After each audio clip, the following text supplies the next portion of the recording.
అసలు శాస్త్రం అంటే ఏంటి? Welcome to basics of Bhagavad Gita part 8. శాస్త్రం అంటే కథ కాదు, కల్పితం కాదు, ఊహాజ్ఞానం అసలే కాదు. మూలకర్త అంటే దేవుడు స్వయంగా చెప్పిన జ్ఞానమే శాస్త్రం.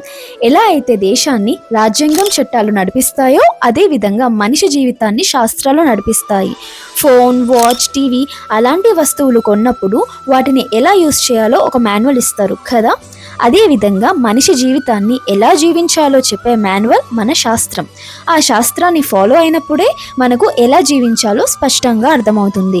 ఎలా అయితే ఒక బిడ్డ తన తండ్రి ఎవరు అని తన తల్లిని అడుగుతాడో అదేవిధంగా ఈ సృష్టికర్త ఎవరో తెలుసుకోవడానికి మన తల్లి అయిన శాస్త్రాన్ని అడగాలి. ఆ శాస్త్రమే మనకు చెప్తుంది మన అసలు తండ్రి ఈ సృష్టికర్త ఎవరో. మనిషికి ఉన్న ఎన్నో ప్రశ్నలకు సమాధానం ఇచ్చేది ఒకటే, అది శాస్త్రం మాత్రమే. మీ అందరికీ అర్థమైందని అనుకుంటున్నాను. ఇంకా ఏమైనా డౌట్స్ ఉంటే కామెంట్ చేయండి. హరే కృష్ణ.